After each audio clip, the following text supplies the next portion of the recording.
ओम नमः सिद्धेभ्य। मंगलम भगवान वीरो मंगलम गौतम गणित मंगलम कुंद कुंदाद्यो जन धर्मोस्तु मंगलम सर्वमंगल मांगल्यम सर्व कल्याण कारकम प्रधानम सर्वधर्माणां जयं जयतु शासनम जयं जयतु शासनम।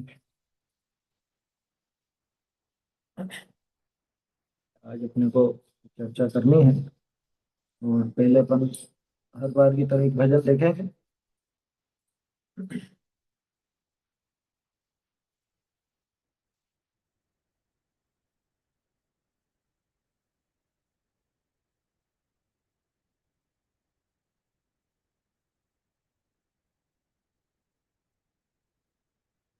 पिछले हफ्ते अपन ने देखा था संसार में साता नाही वे। आज इसके आगे का भजन देखते हैं। सोग न कीजे बावरे। बढ़िया भजन है ये। मतलब अपने जो परिवारजन है उनके प्रति भी मोह घटाने के लिए अच्छा है, प्रेरक है। इसके अलावा वास्तव में एक सिर्फ सांत्वना वाली बात नहीं है। इसमें वस्तु व्यवस्था समझे तो अपने आप ही चित्त में दृढ़ता आती है। अपने आप ही फिर ये जो घर वालों के प्रति, अपने प्रियजनों के सबसे नजदीकी जो अपने प्रियजन है उनके प्रति भी एक ममत्व का भाव थोड़ा टूटता है, क्योंकि वो नहीं टूटा तो फिर तो बहुत दुखी होने वाला है जीव। देखते हैं पहले भजन, अपन बोलते हैं फिर चर्चा करें। भोग न कीजे बावरे मरे पीतम लो।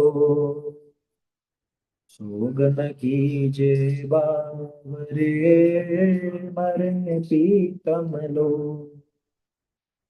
जगत जीव जल बुक बुदा नदी नाव संजो। आदि अंत को संग नहीं यह मिलन वियोग। आदि अंत को संग नहीं यह मिलन वियोग। कई बार सब सो भयो संबंध मनो। शोधन कीजे बावरे मरे प्रीतम लो। एक वर्ष लो न मिले वह जो। एक वर्ष लो न मिले वह जो। देखें जाने सब सुने यह तन जम भो। भोग न कीजे बावरे मरे पीतम लो। हरिहर ब्रह्मा से खये तू किन में तो। हरिहर ब्रह्मा से खये तू किन में तो। ध्यानत भज भगवंत जो बिन से यह रो। रोग न कीजे मारे पीतम लो। रोग न कीजे मारे पीतम लो। बढ़िया भजन है। अपने को इस पर गंभीरता से विचार करना चाहिए, क्योंकि अक्सर ऐसा होता है। मनुष्यों के साथ तो खास तौर पर होता है, जानवरों के साथ भी कई बार होता है। देखो, जो भी अपने प्रियतम होते हैं, प्रियतम का अर्थ बहुत प्रिय है अपने को, है ना। और उसमें उनको बहुत, अपने को उनसे ममत्व तो रहता है। ममत्व तो खैर हर जगह है, लेकिन यहाँ पे विशेष ममत्व परिणाम होता है और उनके प्रति तीव्र राग। तो जब कोई ऐसा व्यक्ति, वो चाहे कोई भी हो, कोई भी, पति, पत्नी, भाई बहन, माँ बाप, बच्चे बच्ची, कोई भी हो सकता है, कोई मित्र, कोई साधर्मी, जिनके प्रति बहुत प्रेम होगा, बहुत प्रेम होगा, तो फिर वहां पे उनके वियोग में दुख होना ही होना है। जितना ज्यादा मत्त परिणाम, जितना ज्यादा तीव्र राग का परिणाम, उसके वियोग में उतना ही दुख होने वाला है, ये पक्की बात है। देखो एक चीज है, लोक में एक कहावत भी है, प्रेम अनिष्ट शंका करता है। प्रेम अनिष्ट शंका करता है मतलब कि जिसके प्रति हमको बहुत प्रेम होता है उसके संबंध में अपने को बहुत ऐसे विचार है, अरे कुछ ऐसा तो नहीं हो जाएगा, कभी कुछ ऐसा तो नहीं होगा। मन में अनिष्ट कल्पनाएं आती हैं। अनिष्ट कल्पनाएं उसी के प्रति ज्यादा आती हैं कि जिनके प्रति हमको प्रेम बहुत ज्यादा। तो ये लौकिक में एक बात है ये कि प्रेम अनिष्ट शंका किया जाता है। तो वो तो एक बात। दूसरी बात, जिसके प्रति तीव्र प्रेम है, तीव्र राग है, उसके बिछड़ने में उतना ही भयंकर दुख होने वाला है। क्योंकि राग जो है वो दुखदाई है, ये यहाँ जाके सिद्ध होता है। जिनके प्रति, अरे सिर्फ व्यक्ति नहीं, कोई वस्तु भी हो ना, बहुत प्रिय वस्तु हो, बहुत प्रिय वस्तु, और वो बिछड़ जाए तो ऐसा लगता है बिल्कुल जैसे जीवन ही नष्ट हो गया, जीवन ही समाप्त हो गया बिल्कुल। ऐसा बहुत से लोगों को महसूस होता है। अब यहाँ पे समझा रहे हैं, सोग न कीजिए बावरे। सबसे पहले तो क्या कह रहे हैं, बावरे। बावरा माने पागल। यार एक तो बेचारा पहले ही रो रहा है, ऊपर से उसको और पागल। देखो समझाने की शैली होती है, उसको कोई नीचा दिखाने का भाव नहीं है, लेकिन उसको जब समझाया जाएगा तो ऐसे ही उसको एक क्या कहें, उस दुख से डाइवर्ट करने के लिए भी ऐसे शब्दों का प्रयोग किया जाता है। इसका चित्त इधर तो आवे, अभी अरति में या शोक में डूबा हुआ है ये, उस शोक से निकालने के लिए थोड़ा सा इसके मान को जगाओ। कैसे जगाओ, इसको थोड़ा ऐसे शब्द बोलो जिससे कि ऐसा कैसे बोल दिया मुझसे, तो एकदम से वो विचारधारा पलटेगी। होता है ना, ये साइकोलॉजी है। अरे बावर, अरे पागल क्या रोता है तू। कोई बच्चा अगर गिर जाता है, उसको चोट लगती है, रोने लगता है, तो क्या कहता है, क्या बिल्कुल जरा से मैं रोता। मतलब कुछ भी उसको बोलते हैं फिर, जिससे कि उसके एक उधर से ध्यान हटके, भले वो दूसरी कषाय करे लेकिन वो दूसरी कषाय छुड़ाने के लिए किया है। सोग न कीजिए बावरे, क्या कह रहे हैं कि तू सोग न कीजिए, सोग मत कर।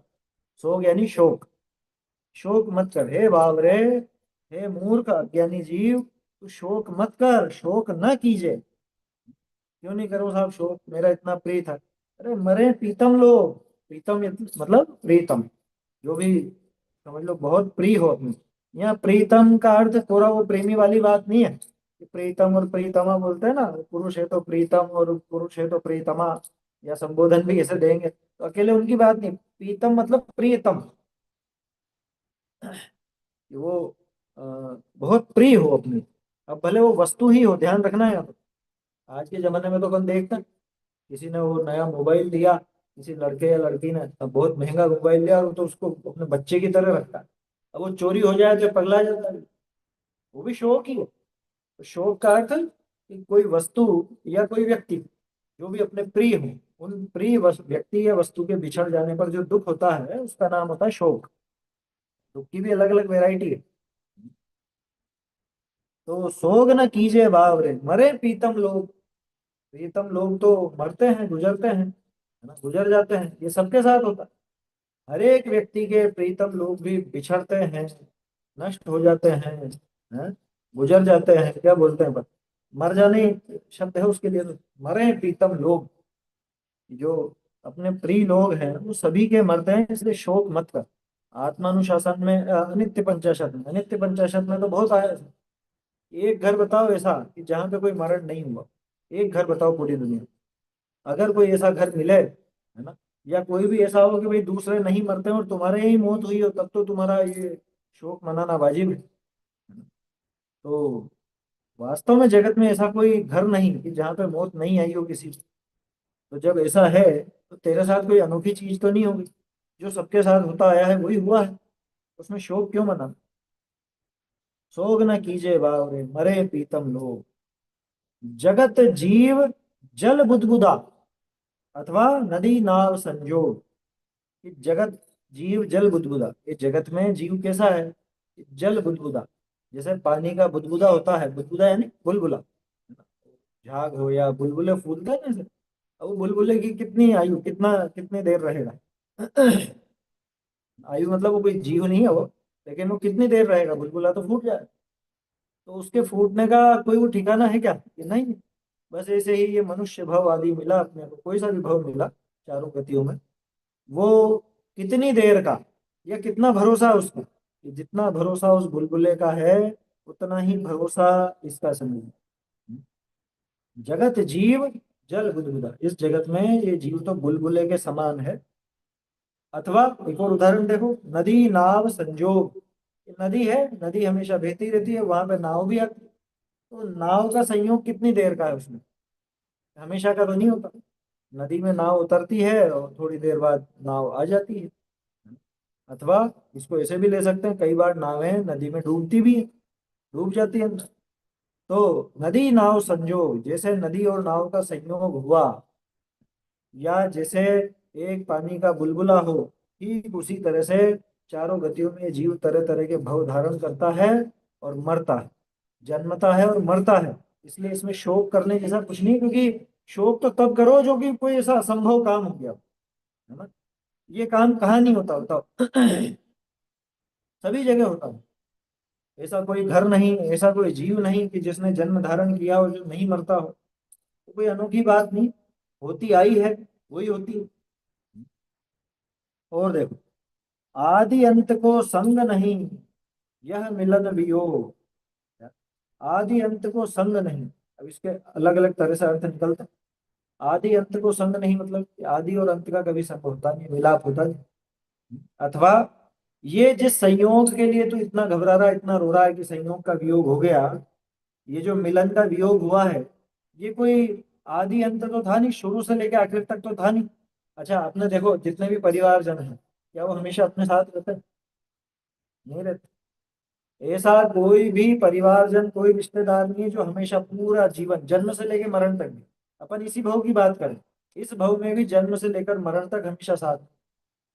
जैसे हमारे माता पिता हैं, तो माता पिता तो हमारे पहले भी थे, हम बाद में आए। और अक्सर ये होता है कि वो पहले छोड़ करके चले जाते हैं, कभी कभी ऐसा भी होता है कि जो बच्चे हैं वो पहले छोड़ जाए, मर जाए। तो आदि और अंत का तो संग नहीं, माँ बाप के साथ थोड़े ना पैदा हुए बच्चे। अथवा जो अपने बच्चे हैं वो अपने बाद में आते हैं, और अपन उनको छोड़ के चले जाते हैं, अथवा वो भी अपने को पहले छोड़ जाते हैं। पति पत्नी का सबसे नजदीकी रिश्ता होता है, पूरी दुनिया में सबसे नजदीकी रिश्ता अगर किसी का माना जाता है तो पति और पत्नी का, क्योंकि बाकी सब तो बिछड़ते हैं, लेकिन इनका बिछड़ना अपनी संस्कृति में तो एकाएक नहीं है। लेकिन ये भी क्या जन्म से एक साथ है, जन्म से एक साथ है। और मरण, मरण भी एक साथ नहीं है। और कदाचित आजकल तो देखा जाता है तलाक वलाक भी होने लग गया है ना, होते ही है, संबंध विच्छेद हो जाता है। तो ये सब भी होता है। तो कोई भी ऐसा संबंध नहीं है, कोई ऐसा मिलन नहीं है कि जिसका आदि और अंत का संग हो, यानी शुरुआत से आखिर तक अपने साथ रहे। ऐसा जीव की तो शुरुआत है ही नहीं, तो अनादि काल से तो कोई अपने साथ है ही नहीं, है ना। और अनंत काल भी रहने वाला नहीं है। तो इस, ये जो मिलन का वियोग हुआ है, संबंध का विच्छेद हुआ है, ये कोई ऐसा नहीं था कि आपने आदि और अंत का कॉन्ट्रैक्ट ले रखा था, ये तो बीच में कभी ना कभी छूट नहीं था, हुआ भी ऐसे ही था, छूट भी ऐसे ही है। कई बार सब सो भयो संबंध मनो, जब यहाँ पंच परावर्तन की अपन चर्चा करते हैं तो उसमें देखते हैं कई बार सब सो भयो, सबसे, ये मनोज्ञ संबंध, जो संबंध हमको बहुत प्रिय लगता है कि हमारा पति, हमारी पत्नी, हमारे माँ बाप, हमारे बच्चे बच्ची, हमारे भाई बहन इत्यादि, ये संबंध कई बार हो गया, कई बार ऐसा संबंध अपने को मिल चुका है, कई बार सबसों भयो, सबसे ही ऐसा संबंध कई बार हुआ। तो ये पहली बार नहीं हुआ, और ना कोई पहली बार इस संबंध का वियोग हो, लेकिन कई बार ये संबंध अपने को हुआ और कई बार इस संबंध का अभाव भी हुआ। देखो क्या करें, कोट वर्ष लो रोइए, न मिले वह जो। कोट वर्ष लो रोइए, क्या कह रहे, तू रो रहा है? कि ठीक है, रोता जा, रो ले, पूरी जिंदगी बिता दे रोते रोते, पूरी जिंदगी छोड़ो, करोड़ वर्षों तक रो ले, तो भी ये जो योग था, ये जो संयोग था, ये वापस मिलने वाला नहीं। अभी तो आप कह रहे हो कि कई बार पहले भव भव में मिल चुका, अनेक भव। अरे तो लेकिन वो तो हजारों लाखों करोड़ों वर्षों में मिलता है, आया समझ। वैसे संयोग हर बार तो बनते नहीं, तो इसलिए रोने से फायदा क्या है भाई। देखो, एक मनोवैज्ञानिक चीज भी है इसमें, रो, ठीक है, खूब रो। अगर रोने से तुम्हारा ये कार्य सिद्ध हो जाता हो तो रो, लेकिन रोने से वो काम सिद्ध तो होता है। रोने से मरा हुआ व्यक्ति जी जावे तो रो, लेकिन रोने से कोई जीता तो है नहीं। जो मर गया, जिसकी देह छूट गई, रोने से अब वापस आने वाला तो नहीं। तो रोने का फायदा क्या? तो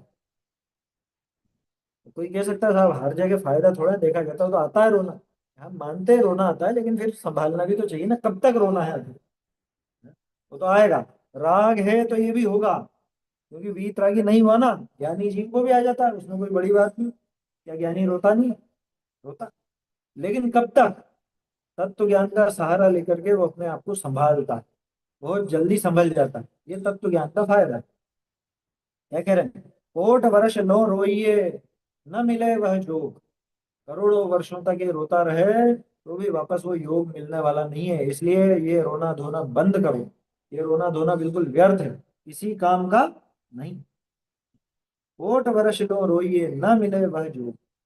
देखें जाने सब सुने, यह तन जम भोग। क्या? ये सब देखते हैं, सब जानते हैं, सब सुनते हैं। ये बात क्या सुनते हैं? यह तन, ये जो शरीर है, ये क्या है? जम भोग। जम भोग मतलब ये तो यम का भोग्य पदार्थ है। यम नाम का कोई है क्या? यम नाम का असल में कोई नहीं है ना। वो तो एक कल्पना ऐसी कर ली कि भाई यमराज है कोई, और वो आकर के ले जाएगा, फिर ऐसा करेगा। यमदूत और यमराज दो अलग अलग चीज हैं। पहले तो वो हिसाब बनाएगा कि इसके जीवन में कितना पुण्य है, कितना पाप है, फिर वहां भेजेगा। ऐसा कुछ भी नहीं। ये तो एक लोक में कहावत है, इस वजह से नाम ले लिया। यम का अर्थ मृत्यु, सीधे शब्दों में यम का अर्थ मृत्यु। ये मृत्यु का भोग है। ये तो ये जो शरीर है, ये यम भोग है, यानी कि ये मृत्यु का भोग है। मृत्यु इसको ग्रसेगी ही ग्रसेगी, है ना, इसको ग्रस्त करेगी। इसलिए ये बात तो सब सुनते हैं, जानते हैं, देखते हैं, लेकिन जब आती है अपने सामने, किसी की मौत होती है, तब ये बातें पता नहीं कहाँ चली जाती है। सब समझदारी, समझदारी तो होनी ही चाहिए। ये तन जम भोग, अब जब ये यम का भोग है तो यम तो भोग करेगा ही ना इसका, है? मृत्यु इसको अपना भोग्य बनाएगी ही बनाएगी। इस वजह से इसमें बहुत खेद खिन्न होने की जरूरत नहीं है ना। सीमित मात्रा में ठीक है, वो राग है तो राग की वजह से दुखी भी होता है जी, लेकिन वो दुख कितना हो और कब तक हो, ये विचार करना चाहिए। अंतिम देखो, हरि हर ब्रह्मा से खये। देखो, हरि हर ब्रह्मा, लोक में प्रसिद्ध है, ब्रह्मा विष्णु महेश। हरि का अर्थ होता है विष्णु, हर का अर्थ होता है महेश, और ब्रह्मा तो ब्रह्मा है ही सही। तो ब्रह्मा विष्णु महेश की जो एक कल्पना है, ये सब भी क्षय, इनका सबका भी नाश हुआ ना। अन्य मत में इनकी एक सत्ता मानी जाती है कि हाँ ये थे, उस समय पर थे, ऐसी ऐसी लीला दिखाई, ऐसा ऐसा कार्य किया, ये अवतार लिया, वो अवतार लिया, तरह तरह की बातें वो सब है, उनके मत में है।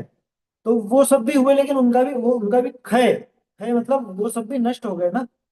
उनके यहाँ पे भी तो ये बात आती है ना, ये सब इनका देह वियोग हो गया, ये भी समाप्त हो गए। तो जब ये सब नष्ट हो गए, तो किनमें टोग? किनमें टोग मतलब, हाँ से यानी उनके जैसे, कि जब उनके जैसे बड़े बड़े भी, जिनको लोक में बहुत माना जाता है, ऐसे इनका भी नाश हो गया। यहाँ से का अर्थ कारण नहीं है, से का मतलब उनके समान, ऐसा लेना। ये जो ब्रह्मा से लिखा ना, ब्रह्मा के कारण नहीं, बल्कि ब्रह्मा जैसे भी, हरि हर ब्रह्मा जैसे भी नष्ट हो गए, तो तू किन में टोक, कि तेरी क्या बिसात है, तेरी किन में गिनती है फिर? तू तो एक सामान्य मनुष्य, और जिसके लिए तू रो रहा है वो भी सामान्य मनुष्य ही है। तो तेरा रोना ये वाजिब नहीं है, ये फलदायी नहीं है। फलदायी तो है, पर क्या फल मिलेगा इसका? दुख ही मिलेगा, आकुलता मिलेगी, है ना। हरि हर ब्रह्मा से कहे, तू किन में टोक। ध्यानत भज भगवंत जो, विन से यह रोग। क्या कह रहे हैं? दयानंद राय जी इसलिए कह रहे हैं कि इसलिए तू भगवंत को भज, भगवान का ध्यान कर, भगवान का भजन कर। और भगवान का जो स्वरूप है वो अपना स्वरूप है, उसको भज, है ना।